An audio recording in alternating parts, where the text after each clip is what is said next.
You stand with me. We're about to worship, and today we're going to actually do some new songs. And as I was praying for this, as I was kind of thinking about this moment, it brought to mind the author of Psalms in chapter 40, where he says, "He picked me out of the muck and mire. He set my feet upon the rock." And then what? "He put a new song in my mouth." And I don't know about you, but I think we're in need of some new songs in our mouth. Amen. And I would also say too, with these songs, put them in your Spotify set list, listen to them throughout the week, because there's something new and something so good about those lyrics just over you and over you throughout the week and how they get ingrained in our brain. And so let's stand, let's bring some energy as we start these new songs. Amen.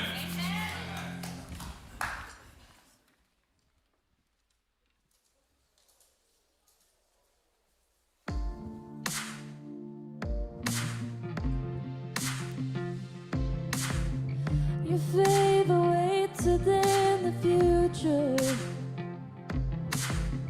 My dreams are small compared to yours. Why should I worry about tomorrow when I know all I gotta do is trust you, Lord? Every little thing's gonna be alright.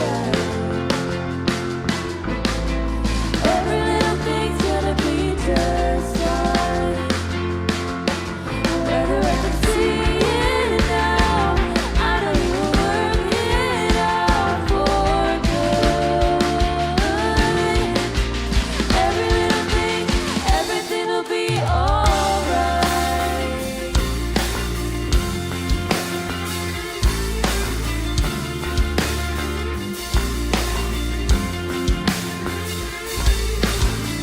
Behind the scenes and in the details, you planned the perfect way for me. Why would I dwell upon the roads and certainties when all I gotta do is look to you? Yeah, all I gotta do is look to you. Every little thing's gonna be alright. Every little thing's gonna be just fine. Whether I can see it now, I know you will work it out for good. Every little thing, everything will be alright.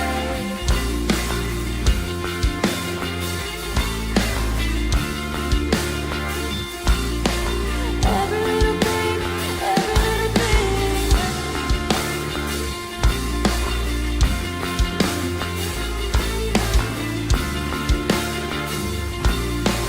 Every little thing, everything will be alright.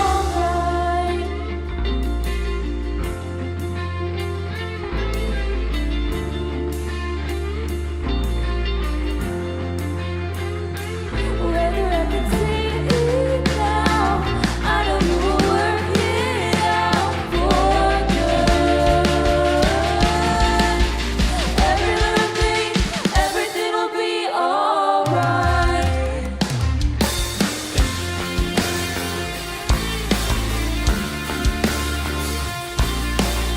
Every little thing, every little thing.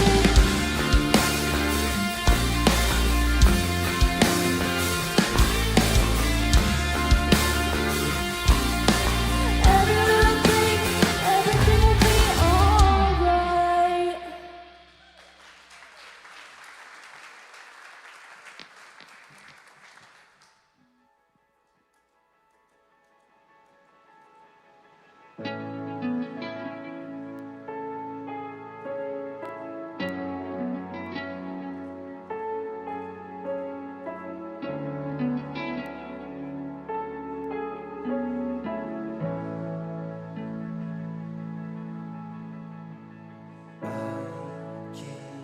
See where I'm going, the lines are blurred, but you're showing me love.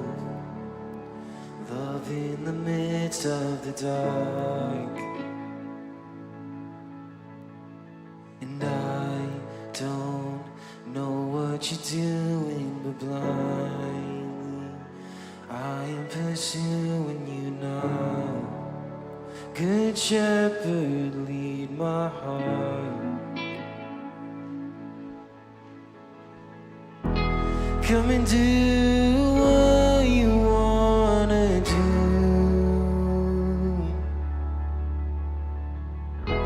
You will do what only you can do. Oh, I wanna be where you are, no matter how far it takes me. Lead through the dark, my hope you will not forsake me. Oh, I will trust in you. Oh, I will trust in you.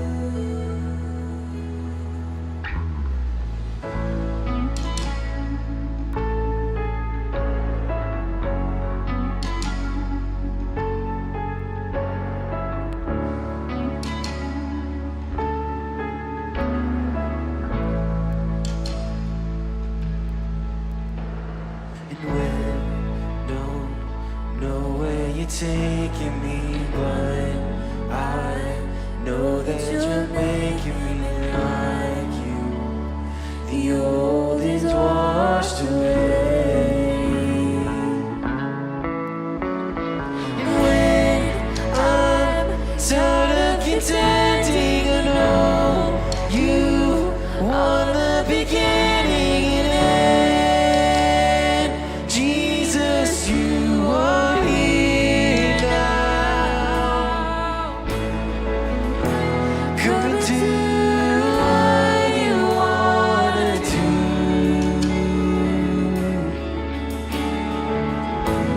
You will do what only you can do. Oh, I wanna be where you are, no matter how far it takes me. Lead through the dark,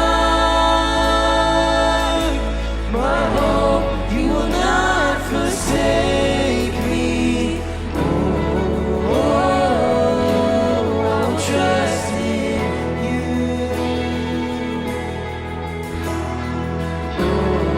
Oh, I will trust in you.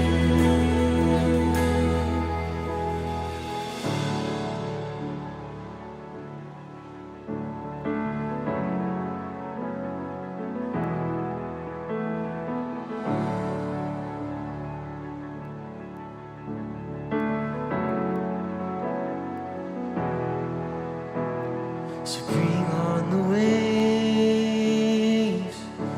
I'm loved by the one who anchors me. No fear of the grave.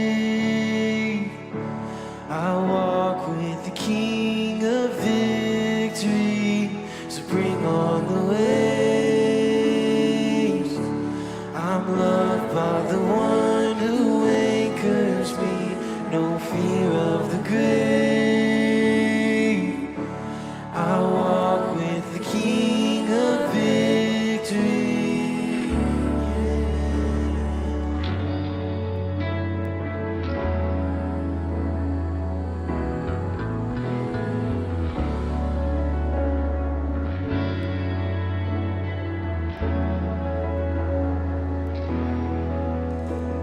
So bring on the waves.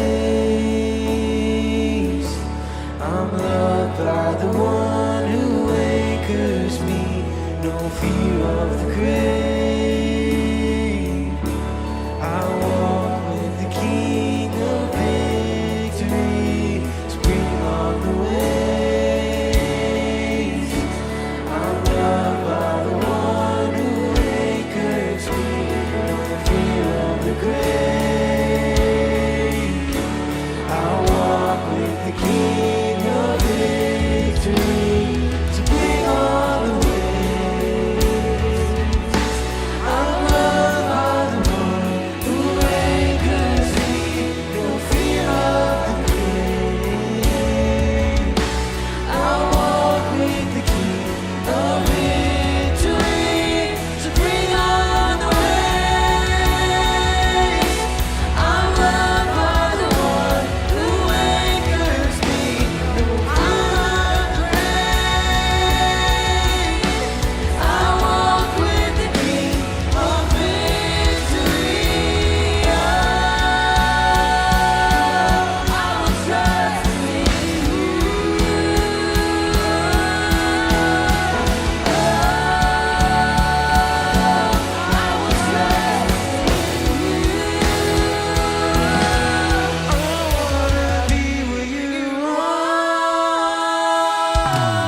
songs are awesome. Well, hey, before you sit down, turn and introduce yourself to someone new.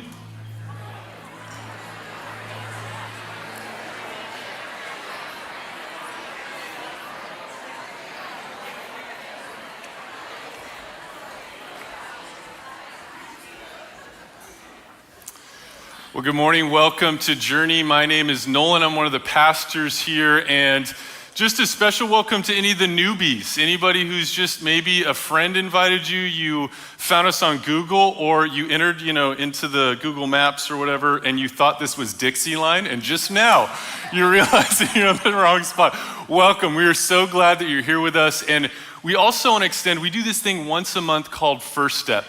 And it's after our morning services at 12:30 right across the way in the plaza room. And even if you've been attending Journey for a few months, but you still might say that you're new and you've never been to First Step, we want to encourage you, come join us. This is like a welcome lunch. It's good food. It's not like, church cafeteria food. It's really good food. And we answer the big questions that you have, because we all have questions about church. What makes up the church? What makes, what God has put on our heart here? We answer all of that. All the pastors are going to be there. It's a good time. I want to encourage you, maybe after this service, go get a coffee or something. Come on back 12:30 right across the way. First Step. We would love to see you there. And overall, welcome. We are glad that you're here. Well, I have a few announcements this morning, and they all have to do with Easters, which is for all my Nacho Libre fans. Apparently none in this crowd. You got to try sometimes, right? Hey, by the way, before I do the announcements, I did want to do a quick poll. What is everyone's favorite Easter candy? Just yell some out. I want to see if you have the right answer. Cadbury, who said Cadbury egg? Dude, the Cadbury cream egg, bro. That's it. That's the right answer. Well, hey, some of you are like groaning. You're like, no. Anybody Peeps? Yeah, thank you for standing strong, all of you who are people. Well, this kind of ties in with this. We've been talking about the Bunny Hop Trail. The Bunny Hop Trail is coming up next weekend, and I have kind of an update for us. We have over 700 people signed up for the Bunny Hop Trail, which is amazing. Yeah, I think we should clap for that. Which is kind of crazy too, because that's assuming it's one parent. So probably more like 1,000-ish people are gonna be here next Saturday. And so two things. One, if you haven't signed up and you wanna invite some friends, you can still do so. But secondly, this is a great opportunity for us as a church to bless our community. It is a fun time. So here's what I wanna say. If you are not doing anything next Saturday and you would like to serve, we still have a few stations open. Now, how it works is that each person gets assigned, or like family, if you want to do it with your family, you get assigned a 6-foot table. We give you the candy, and then you decorate it if you'd like to with some Easter stuff, and then you get to hand out candy to little kids, and then you don't have to deal with the consequences. How great is that? You just and one of them, it's going to be my kids. You just sugar them up, send them along the way. So if you'd like to do that, you can scan the QR code, and there's still time for that. The next announcement also has to do with Easter, and this is kind of a save the date. We want to give you the Easter schedule, so to speak. So as you were walking in, you probably saw these. These are little Easter invite cards, which I'll talk about in a second. But they also have our schedule on there, because we have a lot going on the Holy Week and then Easter weekend. And so our first service is for Good Friday. It's a special Good Friday service. It's at our normal service time, 6:30 p.m. The next day is our first Easter service on Saturday, because we know some of you work or maybe out of town, and so we have a service at 6:30 p.m. on that Saturday. And then the day of Easter, our normal service times are going to be at Easter service time, so we have 9 and 11. So just mark that in your calendar. And also with that too, we want to just say this Easter and Christmas are this thing we do as a church where we say like a one-time serve. We have so many people and families coming in who are new, and it's a great opportunity for us to just show them the love of Christ by giving them a cup of coffee, welcoming them outside, serving in kids, and we'll equip you, we'll train you. You don't have to know anything, and two, you're not like signing your life away, so you can scan the QR code and sign up for that. The other piece I want to say is, as you head out, grab 3 of these. Grab 3 of these, and here's what I want you to do with them. I want you to start praying over who God is going to put on your path to invite to Easter. Because here's the thing, we just got to acknowledge and own something that sometimes we like to avoid or kind of keep at a distance, and it's that God, if you're a follower of Christ, God has placed people around you. He has placed people around you to see the love of Christ in you. You might not feel like you're equipped for that, but guess what? That's what he does. And a lot of times, they just want to be invited. In fact, I invited my barber, and he thanked me. Like, I think we always think that people are going to like have this horrible reaction, but in all reality, people are waiting to be invited. So grab 3 of these, pray over these, and see who God puts in front of you. Maybe it's a gas station attendant. Who knows what God will use. The last announcement is Stations of the Cross. Stations of the Cross is coming up. You can scan this QR code for more info, but to give kind of some vision around it, here's the idea. This whole season of Lent, we're kind of journeying and walking with Jesus up until the cross. Stations of the Cross is an interactive experience to practically do that. And it's like embodied faith, so to speak. So what you do is actually it's gonna be Tuesday through Good Friday, 8 a.m. to 9 p.m. So before work, after work, or on your lunch break, you can come over to the side room and you're gonna walk through these different stations that have a piece of art created by Journey artists and also have a scripture and an interactive element. And it takes you up. It's a rich, awesome experience. So you're just gonna wanna mark your calendar. And if you'd like to, maybe you're retired or would like to even see people walk through this, you can sign up to serve at that by manning one of those hours that people are gonna walk through that. So that does it for announcements. Now I'm gonna invite the ushers to come on down and we're gonna receive our tithes and offerings. And while we do that, we're gonna get to hear from someone within the church who's Suzanne, who's just been transformed by stepping into our 90-day challenge, stepping into tithing. And so turn your attention to the screen, and we're gonna get to hear from Suzanne. My name is Suzanne Reet, and I've been coming to Journey 12, 13 years. I was searching for a church where I felt comfortable at and welcome. And once I attended, I was hooked because Pastor Ed's sense of humor and intelligence, I was like, oh yeah, that's it. The main thing that I got into was Financial Peace University. Our finances were in total disarray. It was stressful. We were living paycheck to paycheck. And I knew that we needed help, and because what we had been doing was not working. It was around that time that we heard about financial peace, and we were like, oh, that's probably a really good idea. The big thing is later when I learned about tithing. It talked about how God just wants 1/10 of our money, but it still didn't click. So I was tithing, but to me it was like one more bill. The tithing is not about God wanting us to give 10%, but everything that we have is from God, and He wants us to show Him that we get that and we understand it's all from Him. And we had crazy things happen where just suddenly, oh, you won a scholarship for $1,500. Okay. Something that I had been applying for years, honestly, for like 8 years. And suddenly I won. Like, okay, but that towards the debt. I mean, things like that. Everything we have is from God. So if all He's asking for is 1/10 of the 100%, then really it's doable. And they will be amazed. They'll be absolutely amazed when they go at it with the right perspective and give with a cheerful heart. Then their finances, lots of things in their lives will start turning around.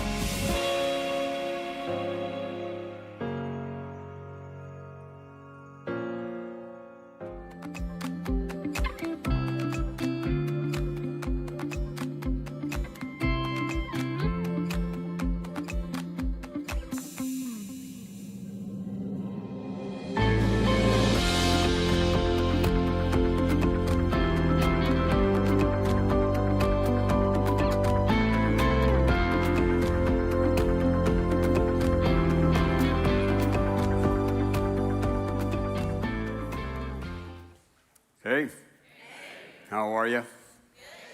You guys, you're answering in unison today. That's you must have got here early. Well, we're stoked that you're here. You got welcome to all you who are online.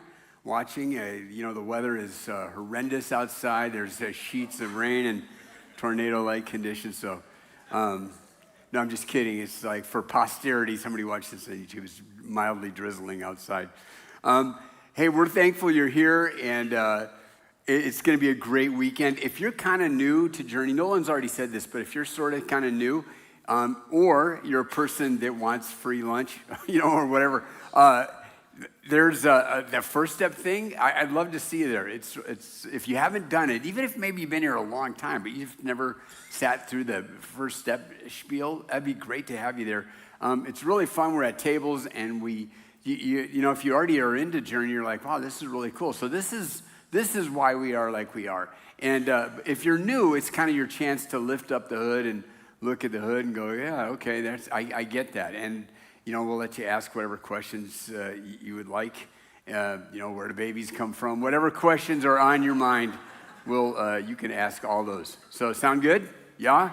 And can I just also reinforce? Make sure you have these. It's the count. It's 2 weeks before Easter, and I see it's Easter and Christmas. I don't know what it is. Because before I was a Christ follower, I wasn't like this, but people are like this. They are more likely and more open to come if you invite them on Christmas and Easter. It's still a thing in our culture. I don't get it. I just love it. Don't you love it that they're like up for this? And so let's get our invite on. And I experienced what Nolan did with his barber. Maybe his barber just felt bad, but that was a haircut joke, right? Yeah, anyways, I'm sorry. But are you out there? Oh, sorry.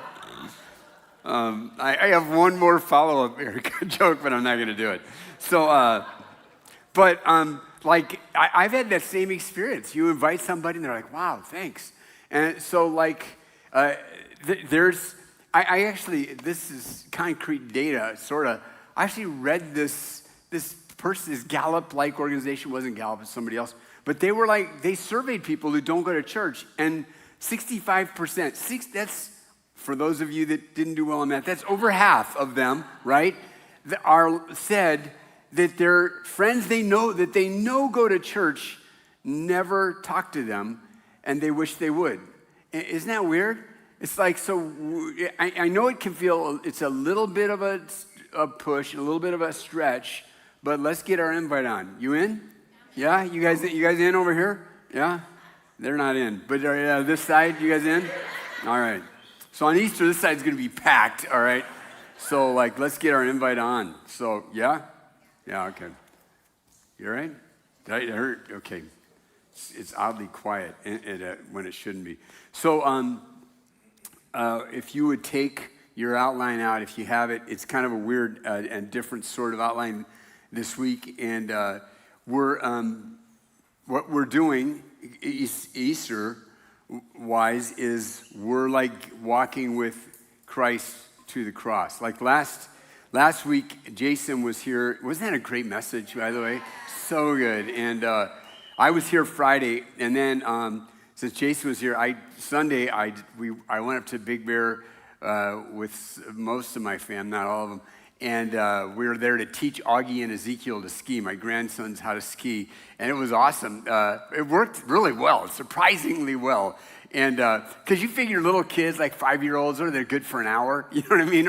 But they liked it a lot. So Augie, at Bear Mountain, there's the bunny hill that he kept calling the bunny hop trail because it's in his brain, right? And that's going to be insane next Saturday. It's going to be so fun.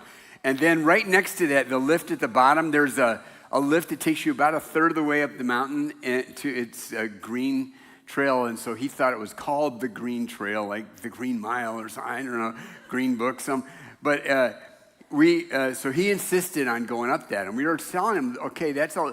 It's still easy, but it's not the bunny trail. You're going to go a little faster and stuff. And so he'd been skiing between my legs, kind of this thing, which is great on your back, by the way, like this, skiing like that all the day. And then so he graduated to out there beside me holding the ski pole, right, And so we're having a good old time. And so I think it was myself and Carissa and him, we were we were skiing down the green, and I said, okay, Augie, here we go. And it's just a little steeper, right? And so we're going like this. And here with both of them, the problem was they would do great. You know, now Ezekiel's a big lug. So, you know, like when he falls and you're with him, you're going down too, right? But Augie's, you know, a regular size human, and so for a 5-year-old. And so we're out there and we're skiing down, and both of them, they would do great, and then they would lose focus. Surprising for a 5-year-old, right? And they would get their skis actually like backwards. I'm like, how do you do that? Your skis are backwards. And then they would fall and stuff. So we were doing great, and he did his lose focus thing, and down he went, right? And and we were going not fast, but green run fast, right? Down he went, and I stopped, and I go, you all right, Augie? And he's crying, and he goes, Grandpa, this is your fault. And I'm like, what? And he goes, you push me. And I'm like, how did I push you? Even if I wanted to push you, how would I get behind you and push you, right? I said, no, gravity pushed you, and you lost focus. No, this is your fault. And I thought, here we are, Genesis 3. He's a real human. What's the first sin, right? And the first guy sins, and hey, it's this woman you gave me, God, you know, and then he's right in the fat part of the curve for sin. So blaming others. That's where I was last Sunday, but Friday I heard the message. It was awesome. Anyways, back to the serious stuff. So we're in this series called Victory, and every year what we try to do, what Christ followers have tried to do for this season before Easter called Lent, is take some time to really maybe step your game up a little bit, turn your face toward Christ, think about it more. Most people give up something for Lent, like do a little fast of some kind. You can, by the way, it's 2 more weeks, you can still jump into this. And some people like try to add a little spiritual something to their life, maybe an extra prayer time or a Bible reading, or you can do Stations of the Cross during Holy Week, all that stuff, right? And so the reason is because what happened on Easter is the most disruptive, disequilibrium causing thing in history by far. It's not really even debatable that any day, any single day or weekend has affected history, and not only history, but my story. I think most of you could line up on the stage and grab the mic and say, yeah, me too, right? There is nothing that has affected my life like what happened on Easter, and then the moment that Jesus and I somehow connected when I trusted him and he finally chased me down, right? There's nothing that has rocked my world like that. And there's nothing that has rocked the world like that. So it takes a little while to get your brain and your head and your heart all around that, yes? Right? So that's why we do Lent. And so what we've been doing in this series is and this is what we do every year at this time, is walk with Christ to the cross. And what we've been doing this year is focusing on the victories of Christ on the way to the cross. So we've looked at the following, right?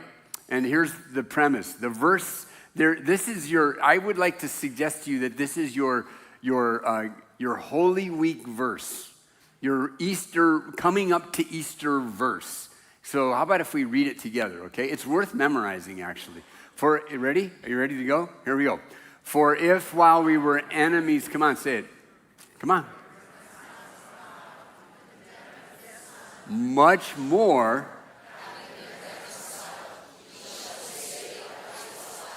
That was, for the poor leadership I gave there, that was excellent. For if while we were enemies, we were reconciled to God. See, that's what happened on Good Friday, is that Jesus, when he told us to bless our enemies and love our enemies, that's what he was doing on the cross. Because we were his enemies. Sin had made us an enemy, estranged from God. And while we were still sinners, Christ reconciled us to God through the death of his son. God was reconciled. We and God were brought back together. Now, if that's true, notice Paul says, then much more, once you've been reconciled, once that's happened to you, listen to this. this is something we don't give nearly enough airplay to. We shall be saved by his life. Because when you're reconciled to God, Jesus comes into your life. And God does this thing. He puts it in one of the ways the Bible talks about is he puts you in Christ, and you and Jesus, your life and his are fused together. And so his victories can become your victories. So here's the ones we've looked at so far. We've looked at his victory over chaos. That's like over his initial, and that was it. And we've kind of noticed we've been walking with Christ through the public life of Jesus. So his 40 days in the wilderness and the temptation of the chaos in this world through the devil to overwhelm him. We looked at his victory over that, and that can be our victory. That was at the very beginning of Jesus' public life. And then we looked at his victory over nature when Jesus calmed that storm down, and did that a couple times actually. But that was right in the middle of his public life, about a year and a half into his public life. And then we looked last week in the message with Jason at his victory over sickness through the healing of this dude named Bartimaeus. All right? And that was más o menos about a week, maybe 2 weeks. Jesus was for Holy Week, they did call it that then, but it was for different reasons. Like thousands and thousands of other Jews, he was making his way to Jerusalem for Passover. And from where he was, up in the Galilee region, this is the same way you go today for the most part, is you go right down there's a highway that goes right down beside the Jordan River on the Israel side. The other side is the country of Jordan now. So you go right down that, and then guess what? You get to Jericho, and you take a right. And that's what Jesus stopped at Jericho, healed this dude named Bartimaeus, son of Timaeus. That's what Bartimaeus means. And up he went to Jerusalem. So that miracle was about a week and a half-ish, maybe 2 weeks before Easter. So this week, we're going to look at one more victory. Then next, actually, we got two more. But this week, we're going to look at one more. And it's in a famous, I think, fairly famous story. And it's going to be a little longer than we usually tackle. And it's in John 11. It's the death and resurrection of Lazarus. So go ahead and we're going to check that out together. It'll be on your screen if you want to get your Bible app and look it up, or grab an actual paper Bible. That'd be cool too. So now a certain man was sick, Lazarus of Bethany, the village of Mary and her sister Martha. It was Mary. Now John's going to tell you what's going to happen in the next chapter and just kind of backfill this. It's the Mary that anointed the Lord's feet with ointment and wiped his feet with her hair, whose brother Lazarus was sick, just so you get the right Lazarus here. So the sister sent word to him saying, Lord, behold, he whom you love is sick. That word love there, if you've been a long-time church person, you've heard this probably too much. There's not as much to it as we made of it. But that there's different Greek words for love. This one is the word philes. It's kind of saying, Lord, your friend, is what he said. Lord, your friend is sick. And we personally, us three, we've seen you do a lot of healings. We need you, right? That's what he's saying. That's what she's saying. But when Jesus heard this, here's what he said he was with his crew, right? The guys who would later be apostles. He said, this sickness is not going to end in death, but for the glory of God. In the language that John writes this, it's more literally, this sickness is not pointing unto death. It's pointing unto the glory of God, so that the Son of God may be glorified by it, right? So far, so good? Clear enough? Yes? All right, now it's going to get weird. Now, Jesus loved Martha and her sister and Lazarus. Now, here's literally what he says. Therefore, right? You just hear it. Therefore, when he heard that he was sick, what do you expect to have happen right now? He rushed there. He rushed to his side. Well, no, here's what it says. Therefore, when he heard that he was sick, he then stayed 2 days longer in the place where he was. And after this, he said to his disciples, All right, now let's go to Judea again. Jesus is in the north. He's in the Galilee region. He had been in the recent past, in this time, he had been down in Judea and Jerusalem, and the tide was turning against him by the guys who were in control. The people still loved him, but the guys in control, the group of people around the high priest, who was a very powerful political person, and the religious leaders and the governmental leaders were all getting weirded out by Jesus and starting to think, this guy is no bueno. We got to get rid of him.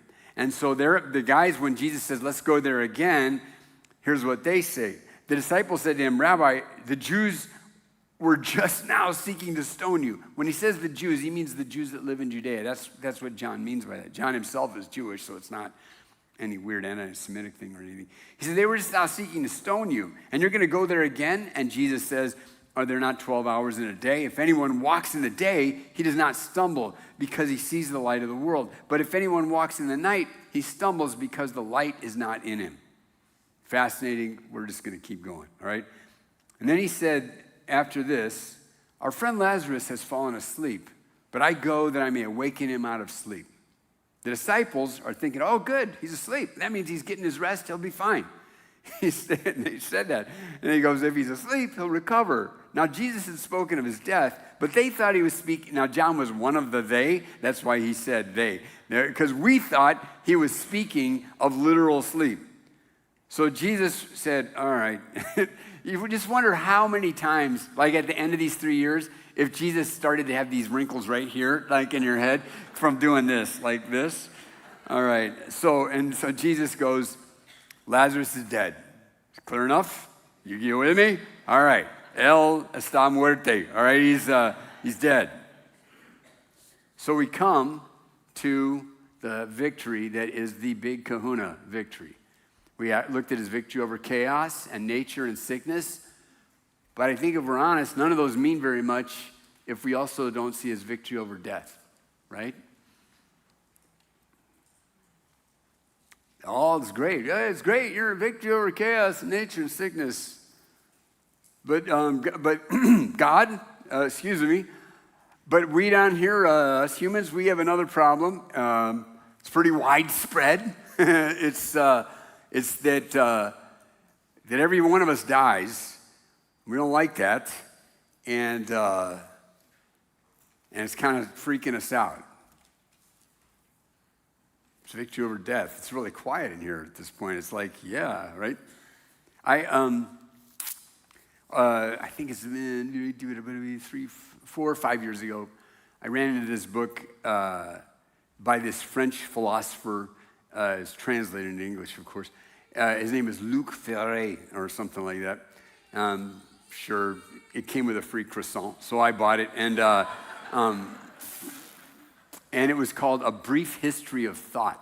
One of the things I've learned over time is anything that starts with a brief is never a short book. I don't know what is there like a joke that authors have? It's like, I got this book when I was in college called A Brief History of Chinese Philosophy. It's like 500 pages. I'm like, come on. I know China's a big country, but you said brief. And anyway, so this is A Brief History of Thought.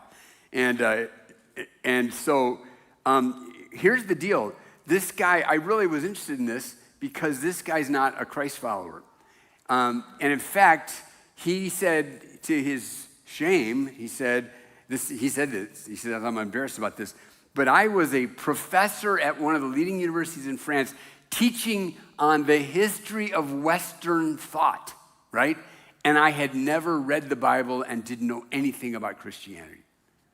Now, he himself said, that is rank ignorance and crazy that that's possible, but it is. So he was kind of retracing his steps on Western thought, right? So anyways, so I was fascinated to think, what's this guy's take as a good thinker, you would assume, on what the deal is with Christianity? How is it that from somewhere around mid-4th century, 300s, to the Enlightenment and beyond, clearly the most dominant thing that's shaped how everybody thinks and sees the world, at least in the Western world, right? Our world. And here's one of his comments. Tell me how you think he did, all right? So as most of you are Christ followers, let me know what you think, if he got it or not. Quoting him now. In the gospel according to St. John, Jesus experiences the death of a dear friend, Lazarus. Like every other human being since the dawn of time, he weeps. He experiences, like you or I, the grief of separation. But unlike you or I, simply mortals, it is in Jesus' power to raise his friend from the dead. And he does this in order to prove that, as he puts it, love is stronger than death. By the way, Jesus never said that. It's in the Song of Solomon, but give him a pass, all right? So, anyways, but I do like to say that so I can feel superior. Anyways, this fundamental message constitutes the essence of, listen to this. I don't want you to miss this. This fundamental message constitutes the essence of Christian doctrine, of redemption. Death for those who love and have faith in the word of Christ is but an appearance, a rite of passage. Through love and through faith, we can gain immortality, which is fortunate for us. For what do we truly desire above all else? To be understood, to be loved, not to be alone, not to be separated from our loved ones. How do you do? Nails, right? Nails. It was sad at the end of the book that he said, I really want to be a Christian. I just can't make myself do it. I'm like, oh. So, Lord, we pray for this dude that if he's still alive, that by now he has taken this step. See, he's right. You know what the deal is? All of a sudden, Jesus offers a better deal than anybody had ever seen before. Like, you know your biggest problem? Death. I'm going to talk to you about that, and I'm going to have a solution for you about that, and nobody else has one. Nobody else even comes close. See, here's the problem. Here's why everybody has this. It's important for us to see this. Therefore, just as through one man sin entered the world, that's how the human race got into this. Death and sin are connected.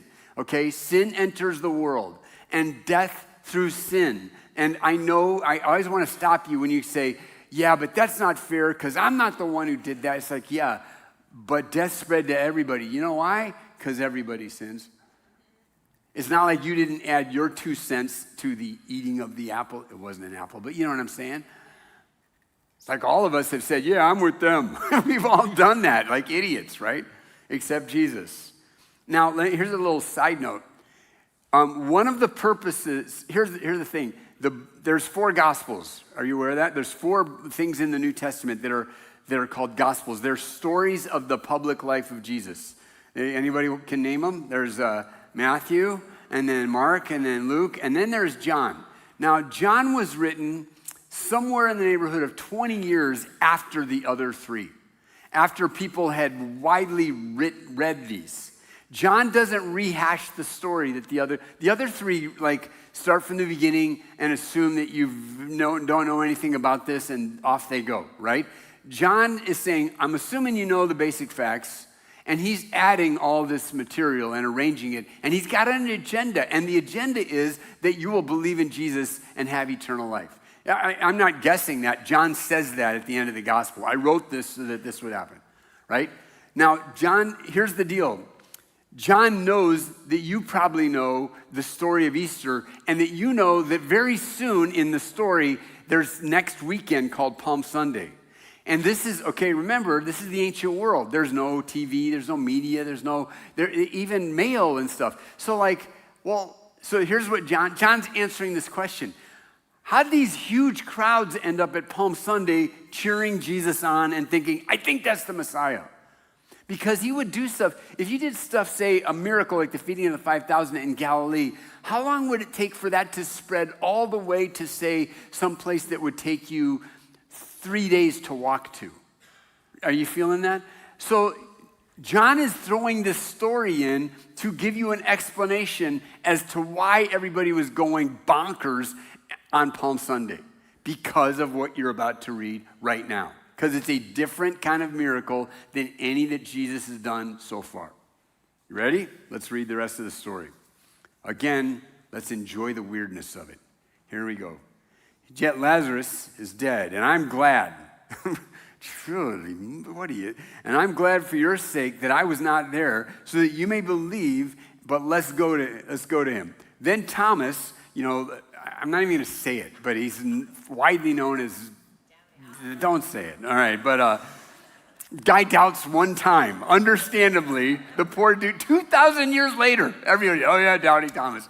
I wonder if when you get to him in heaven and you meet him, he's going to go, oh, you're doubting Thomas. And he's like, stop it. I don't know. So, you never doubted? It's like, I don't know. I need to get back to the point. Thomas, who is called Didymus, apparently he had a twin brother, because he's called the twin, right? Said to his fellow disciples, let us also go so that we might die with him. I mean, Thomas, we don't know if he's doubts all the time, but he's a little Eeyore-ish, right? All right, this guy's going to get us killed. Let's get it over with. Let's do it. So when Jesus came, he found that he had already been in the tomb 4 days. Here's an interesting little factoid.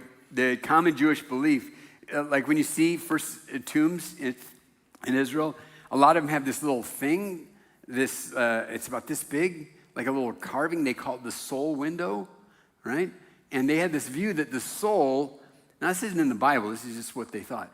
The soul kind of hangs around for 3 days and then goes, right? I have something to say, but I'm going to save it. It's just, we don't have time. It's really interesting though. But so he's been dead how long? 4 days. So it's really too late now. Okay? That's why John's throwing that in. Jesus found that he'd been dead 4 days. Now Bethany was near Jerusalem, about 2 miles off. I've been there, we've been there once or twice, right? Twice.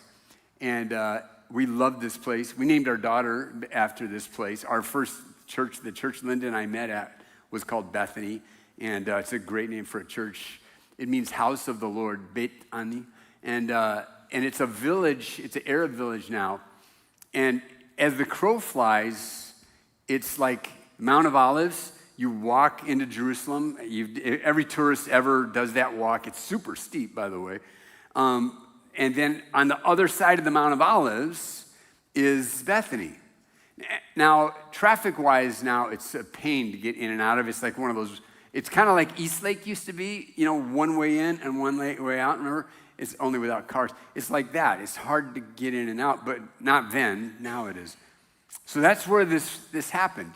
The people there, people from Jerusalem could easily get there in 30 minutes. They could walk there. So these people were known in Jerusalem, and lots of people are there to console them. So they're in Bethany, Jerusalem, about 2 miles off, and many of the Jews, the Judean Jews, had come to Martha and Mary to console them concerning their brother. Martha, therefore, when she heard that Jesus was coming, went to meet him. And he's at the outskirts of the village, and she runs to greet Jesus. But Mary stayed in the house. Martha then said to Jesus, listen to this, Lord, if you had been here, my brother would not have died. Raise your hand if you think you would have said something like that to him too. Like, anybody? It's like your hands should all be up. Even now, and here's what you probably wouldn't have said. Even now I know that whatever you ask of God, God will give you. We'll come back to that in a second. Jesus said to her, your brother will rise again. Being a well-schooled girl that had been to Sunday school most of her life and a faithful church attender, Bible reader, said, oh yeah, I know. I know he will. He'll rise in the resurrection on the last day. Something that by this time most Jews had come to believe. And Jesus said to her, I am the resurrection and the life. He who believes in me will live even if he dies.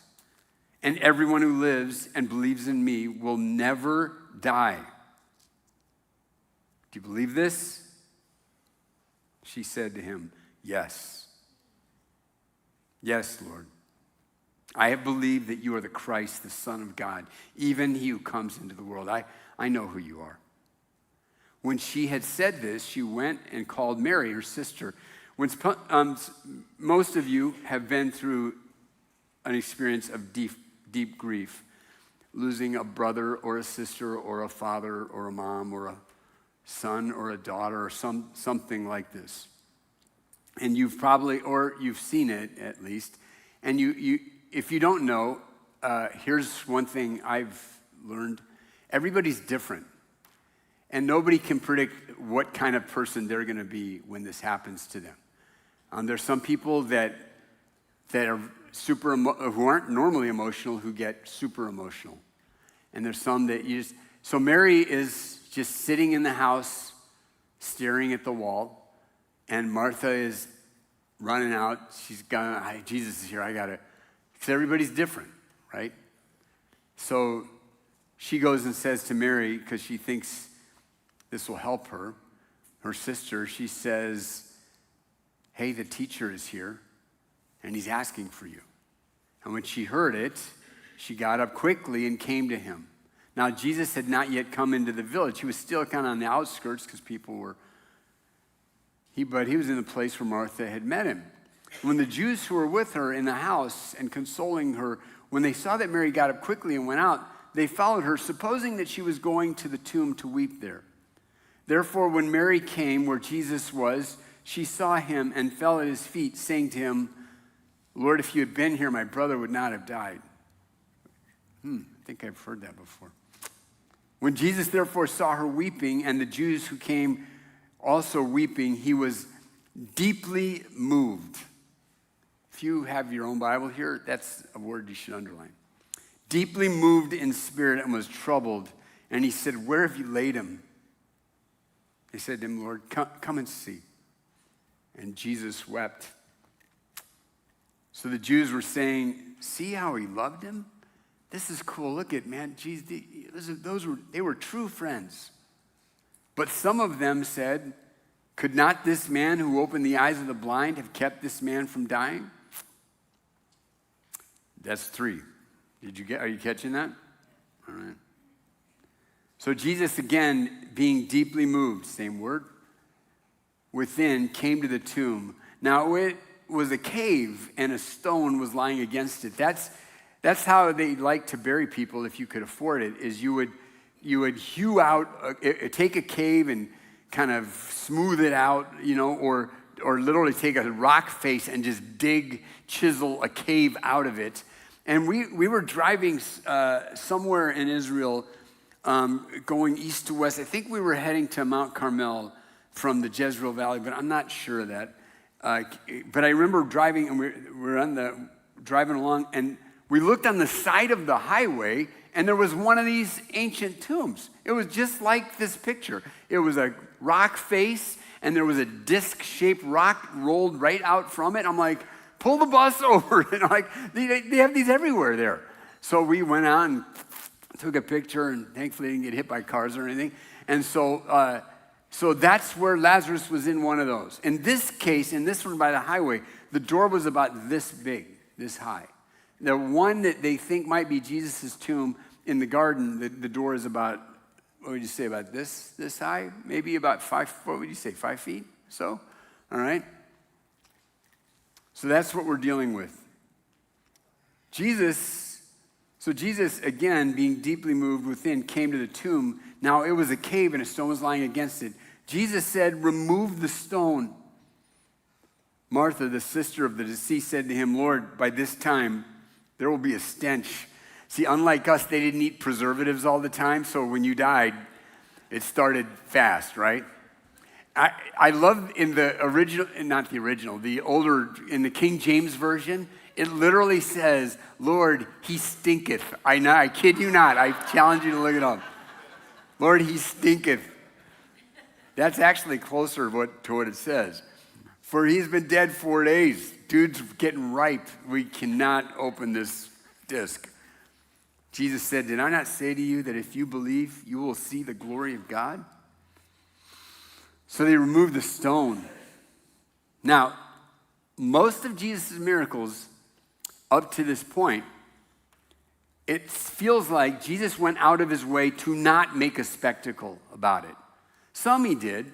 He never made a spectacle. Some, they were like more, people just could see it. But most of them, Jesus would actually go out of his way to not let people know. Sometimes he would heal somebody and say, and take them off in private, and go, now don't tell anybody about this. Sometimes he would say, hey, let's go over here, and come here. Only a few did, and this one is not like this.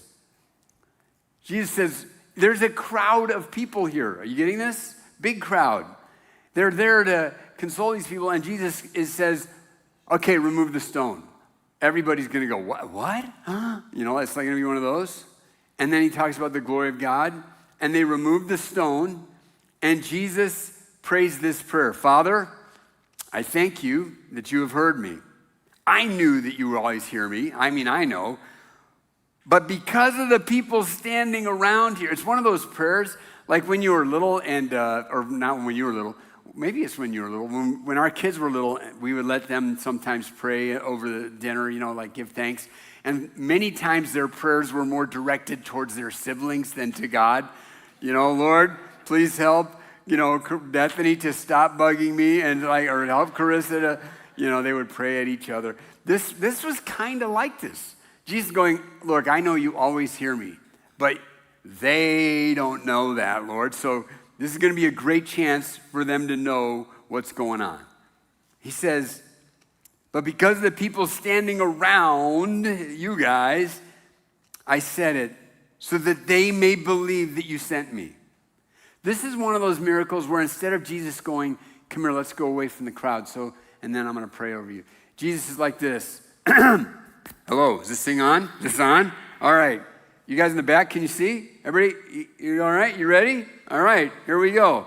Can I get a drum roll? I mean, he doesn't do that, but it's like, this is a on purpose, very public thing. When Jesus said these things, when he prayed this, notice he didn't say, God, please raise this guy. He just said, Lazarus, come forth. Now, I've heard some preaching types like myself say Jesus had to say Lazarus come forth because if he didn't, you guys have heard this, everybody in the cemetery would have come out. That would have been crazy. I don't know if that's true or not, but it's fun, right, to say that. But Lazarus, certainly, the man who had died and was bound hand and foot with wrappings, and his face was wrapped around with a cloth, and Jesus says, untie him. The Jews didn't, for their burials, they didn't do the mummy thing.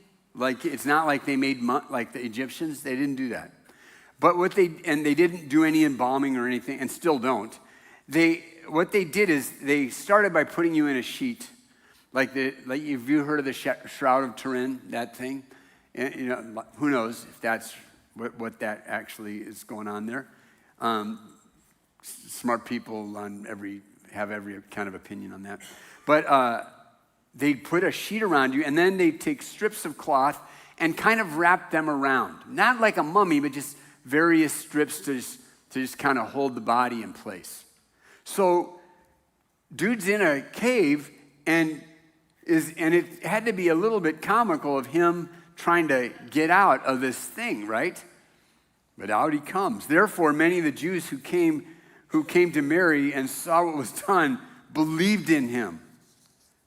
But oddly enough, not everybody, but some of them went and ratted Jesus out to the Pharisees, snitches, essentially.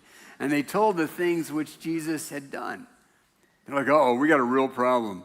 No, you got a real solution, bro. So here's the thing. Ready? Here's the story in a nutshell. Here's what John is doing. All right, this will be the drawings of a raving lunatic, what you're about to see here. But what John is doing, essentially, is in this story, if you read it in English, it's super clear. I think it's clear, but it's really clear in the language that John's writing in. There's things he's saying, like as you read the story, that he's going, that your eye is drawn to. It's kind of like when somebody's decorating a room and knows what they're doing there. They want your eye to be drawn to certain things, right?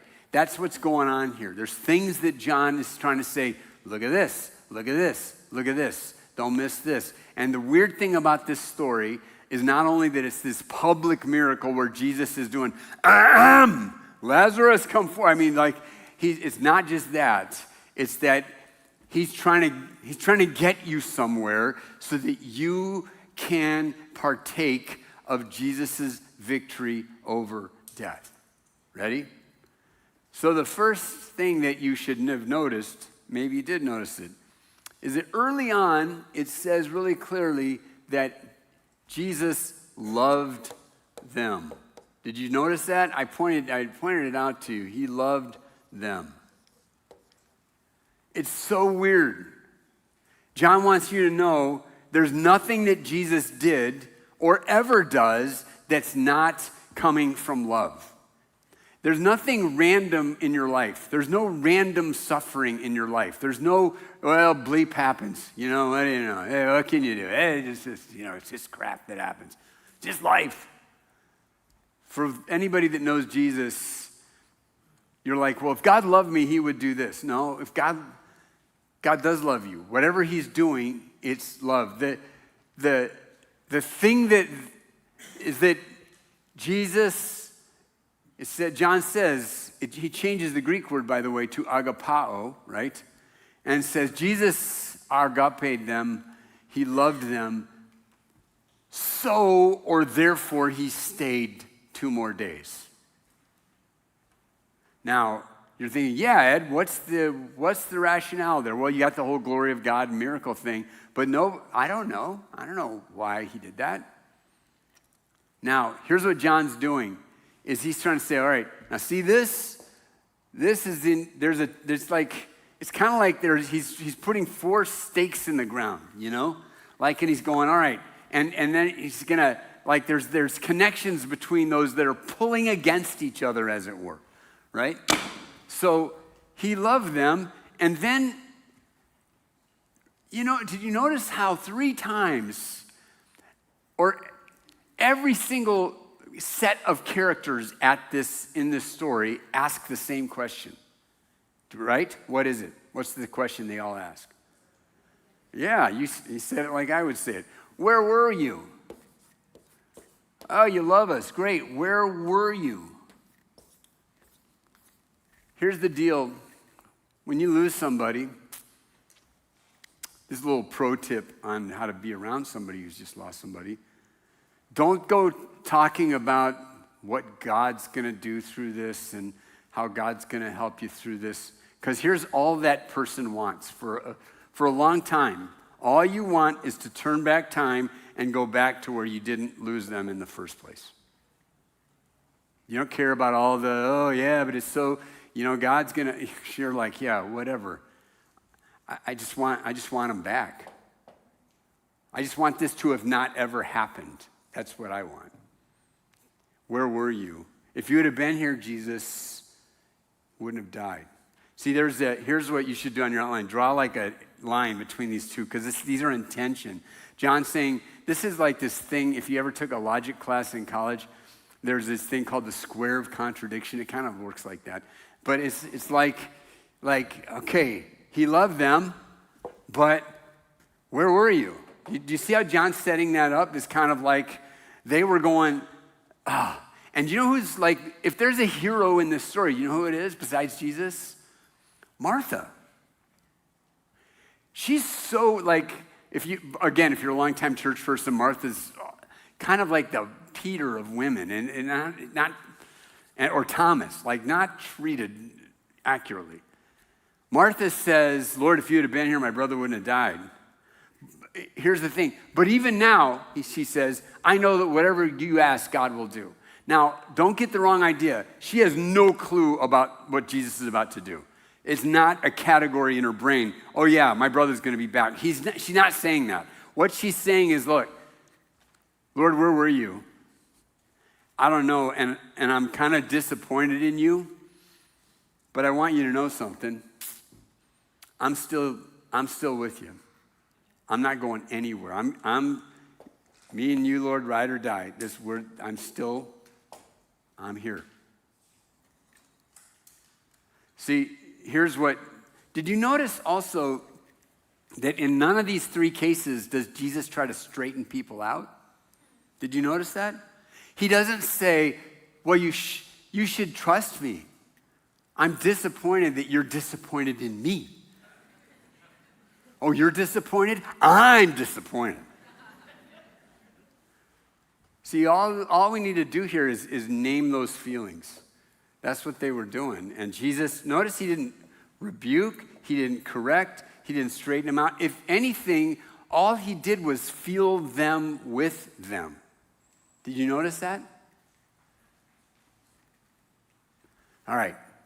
So then you have this weird thing where Jesus is weeping. It's pretty obvious, is it not, that Jesus knew what he was about to do. He knew it before he left to walk there, right? Like I don't think that's always obvious with Jesus, but in this case, Jesus knew that he was going to raise this guy from the dead. He could have been like, yeah, I know you're sad now, but just wait, give me a few minutes, and I am going to turn this into the best party you've ever had, right? Kind of like chuckle under his breath, kind of like, yeah. It's kind of like when you're playing, when you're pranking somebody or whatever, and you know it's going to be fine, and they're all upset, and then they're like, oh, and then at the end, they're like, oh, Jesus, you jerk, why, you know.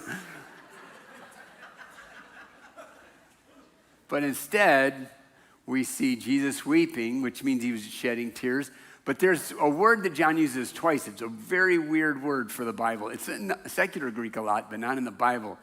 And it's, you want to see it? Say yes, because I'm going to do it anyways. All right, it's what it looks like. And brim ma mai. All right, and brimomai. And brimomai. And brimomai. Here's what it means. Ready? It's weird. It means, you know the sound that an angry horse makes, that snort sound when he's mad? I'm not a horse guy. I know this from Bible, not horse. I mean, I've ridden a horse before, usually in a circle in a parking lot at a carnival that's in town. But so I consider myself somewhat of an expert. But there's a sound that they make when they're mad, that snort sound, right? Am I right about that? And isn't it crazy? That's the word for that. Greeks were very into horses, obviously, with the war and the, killing people and all the stuff they like to do. That sound, that's what it says. Jesus was deeply moved. He was like a horse snorting and doing this, kind of like a disturbed, angry, bothered horse. Okay, here's the big $1 million question. What's he mad about? He knows Lazarus is going to be alive in a few minutes. See, here's what Jesus is saying. Here's what's happening. Here's what John wants you to see. And it's this. I think this one comes up. John is saying, here's what Jesus is thinking. There is something seriously wrong here. See, Lazarus is going to be alive. But most of us,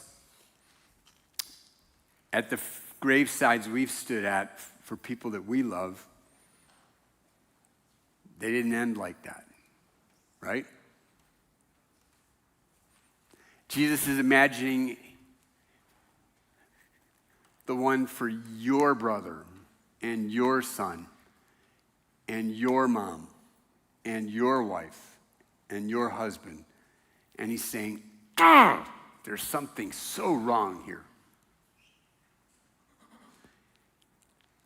It's kind of like he's saying, Father, look what they've done to our world. Look what this darkness has done. And see, then, what does he do? He says, Lazarus, come forth, right? And this, what is really happening here, right? The Greek Orthodox people, they have a liturgy for this. They have a Saturday. It's called Lazarus Saturday. And here's what they say is going on, and they're right. This miracle, see, this isn't Easter yet. Lazarus is going to die again, poor dude. He had to do it twice. It's like, golly, Lord, leave me alone. I'm good up here. I'm very good up here. But here's what's happening. This is the announcement. Jesus is saying, yo, death, I'm coming for you. I'm coming for you. Your days are numbered. John 14, Jesus said the night before he died, he said to us and to them and all people that follow him, because I live, you will live. Listen, listen, listen. That's what Easter is going to be. We'll tell this to all our friends that come with us who pack this place out. But here's the deal. That victory is our victory. You will live because Jesus lived. And this is the announcement of that going, yes, I can do that. Yes, we're going after the big kahuna. Yes, I understand that all the other victories don't mean much. So this kind of, John puts this in tension with this. Like, these two things are pulling against each other. Does that make sense? Yes? No? Yes? All right. So, Ed, what are the 3-step application? I see the time is almost gone. Actually, it's past gone. How unusual for you. You're so on time usually. All right. I'm going to guess that you could come up with your own application if you've been paying attention to the verse. Anybody want to take a guess? I'll spot you 2 words. The resurrection. So you got it. There's 2 more words in front of that. They're in the text. They start with an I. They end, there's 2 words. The next one has 2 letters. It starts with an A, ends with an M. All right. This is the slow group. All right. I am the resurrection. Here's the application. Ready? Here it is. This Jesus. He's the application. Jesus, write that across your outline. Jesus, Jesus, Jesus. The application is Jesus. If somebody asks you, what did you learn in church yesterday? Jesus. This is Jesus. It's Jesus. It's a Jesus day. I couldn't love anything anymore than I love that Martha interaction.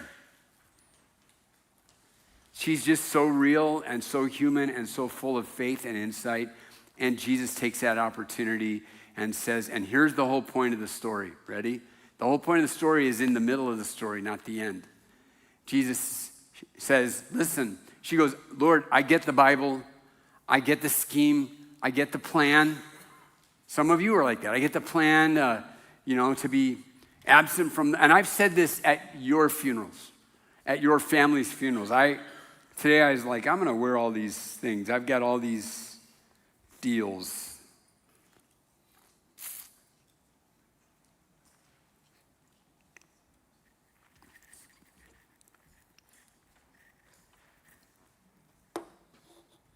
And it's kind of nutty. I'm kind of weird like this. I keep all of the flyers, the programs from those services. I just can't bring myself to throw them out, right? And here's the thing. Jesus and Jesus alone has the answer to everyone's biggest problem. That's why we freaking took over the world for 1,500 years, because people were going, you mean there's hope? You mean there's an answer? There's a possibility? You mean that? Is that what you mean? And we're like, heck yes, we mean that. Like there's this old gospel, nobody sings this song anymore, but it's like, blessings all mine and 10,000 beside. Like, yes, we get this. And all those other victories, they're all ours. So here's what you do. Here's what I would do. I would say 3 things about Jesus. Enjoy Jesus, all right? Do everything you can to grow in Jesus. Get on the pathway, take every retreat you can, go to all the classes, do everything you can to get more and more of Jesus. Because what actually helps at these times, at these moments of loss, is that the feeling of Jesus is being present with you. Like having the plot in your head. Oh, I know, to be absent from the body is to be with the Lord. And, believers, they go straight. That's great, good, but it's not enough. What you need is what they needed, is Jesus, I need you to show up. And he will, right? So enjoy him, cultivate his presence. And then here's what else we need to do. Ready? We need to share Jesus. Remember what Jesus asked Martha? I am the resurrection. I am the resurrection and the life. He who believes in me, ume thanatos, he will never, ever, ever die. Everyone who lives, who believes in me, will never die. In a weird way, you won't see death. Jesus will get you before that. And then he looks at her and challenges her, right? And says this haunting thing. Do you believe this? Right? So here's the thing. Without believing Jesus, you don't have any hope for death.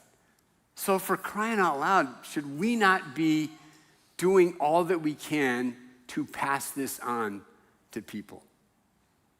Say yes. Of course we should. And then if you haven't, and we can get the band back up here now, accept Jesus. If you haven't accepted him, how about today? How about right now? Why would you wait another minute to accept the one and only solution? The person that loves you, that'll only do things because he loves you. All right, so let's stand and we're going to worship Jesus and enjoy him right now.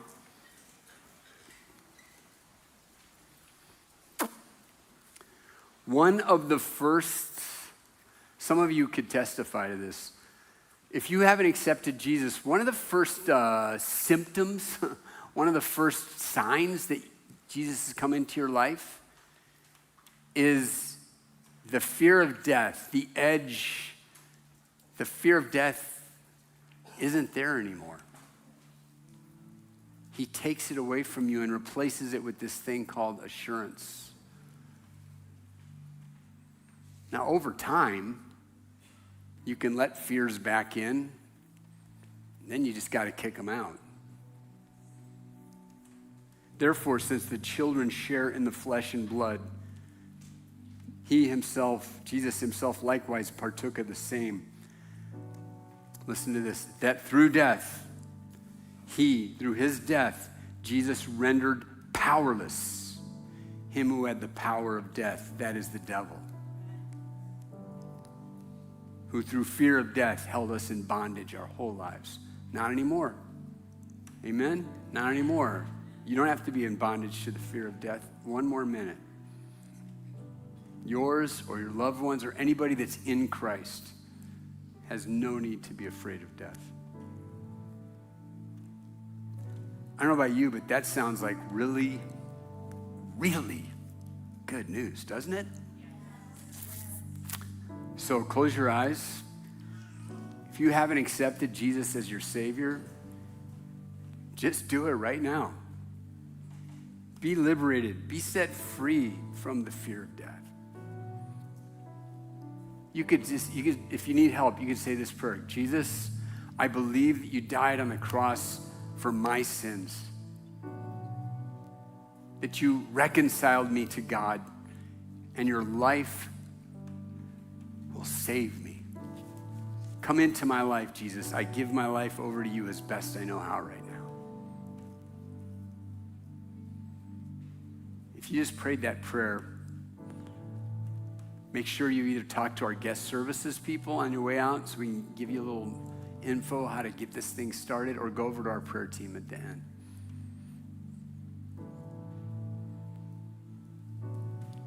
For those of us that have already trusted Jesus, let's just say, Jesus, I'm here to enjoy you. Jesus, I'm here to enjoy you. And I am willing to share you. Open doors for me. So let's enjoy Jesus as we worship right now.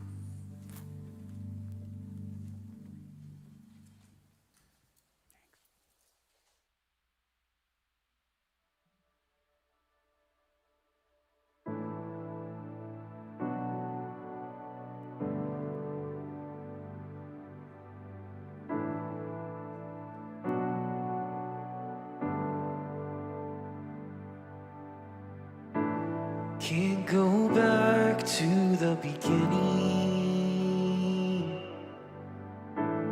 Can't control what tomorrow will bring. But I know here in the middle is the place where you promised to be.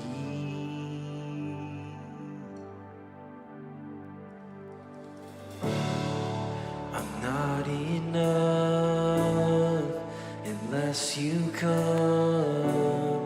Will you meet me here again? 'Cause all I want is all you are. Will you meet me here again?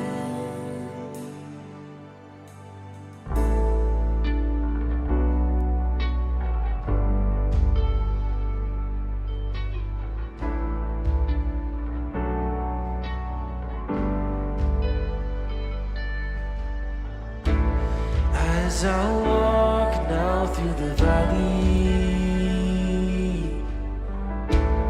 let your love rise above every fear.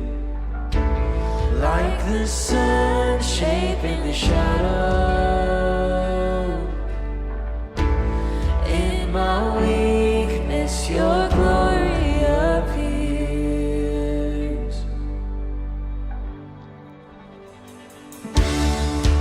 I'm not enough unless you come. Will you meet me here again? 'Cause all I want is all you are. Will you meet me here again? I'm not enough unless you come. Will you meet me here again? 'Cause all I want is all you are. Will you meet me here again?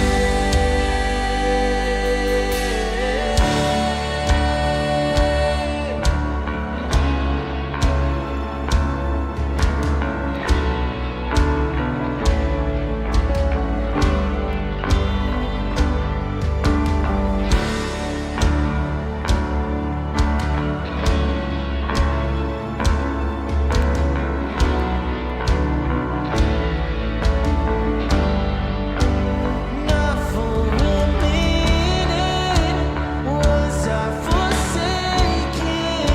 The Lord is in this place. The Lord is in this place. Come, Holy Spirit, try not to awaken. The Lord is in this place. The Lord is in this place. Not for a minute was I forsaken. The Lord is in this place. The Lord is in this place. Come, Holy Spirit, try not to awaken. The Lord is in this place. The Lord is in this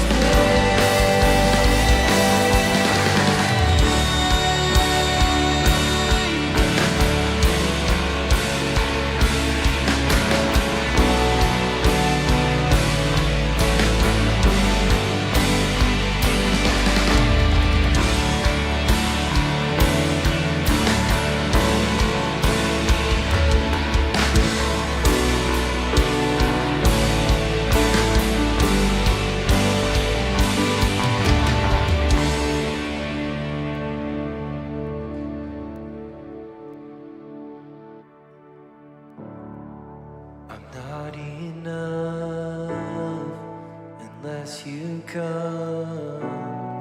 Will you meet me here again?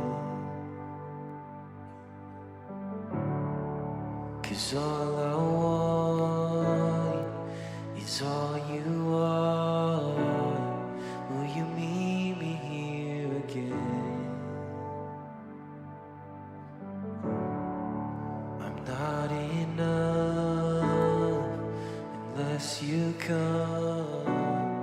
Will you meet me here again? 'Cause all I want is all you are. Will you meet me here again?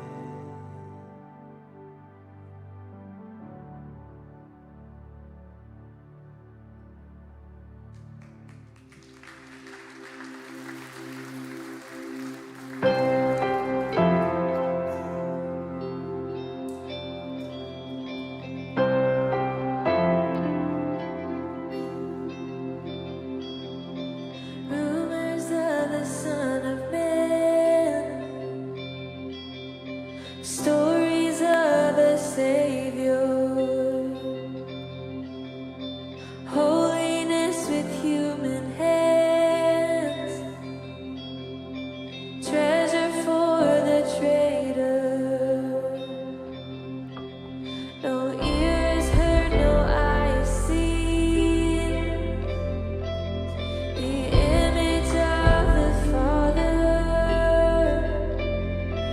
until heaven came to live with me, a rescue like no other. You are worthy. You are worthy of your name. You are worthy.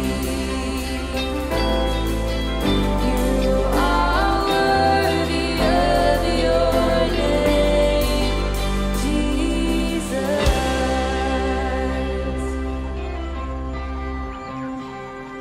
You did not speak, you made no sound.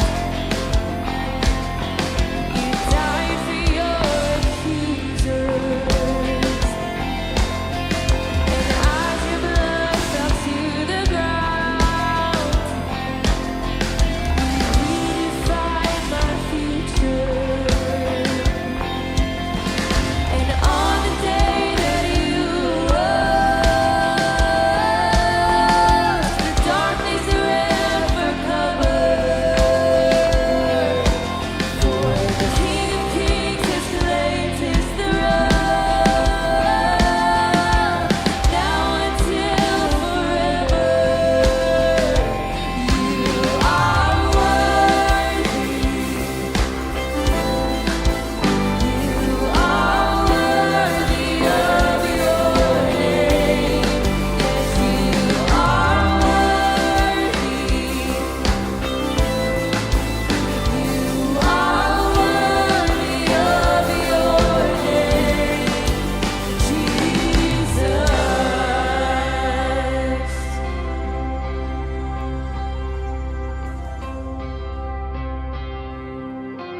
Let's sing, you're my author. You're my author, my maker, my ransom, my savior, my refuge, my hiding place. You're my helper, my healer, my blessed redeemer, my answer, my saving grace. You're my hope. You're my hope in the shadows, my strength in the battle, my anchor for all my days. And you stand by my side, you stood in my place, Jesus. No other name, there's only Jesus. No other name. You are worthy.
Amen. Well, if you have anything you need prayer for, our prayer team is right over here. They would love to partner with you and pray for you. Also, don't forget to check out First Step at 12:30. We'll see you next weekend.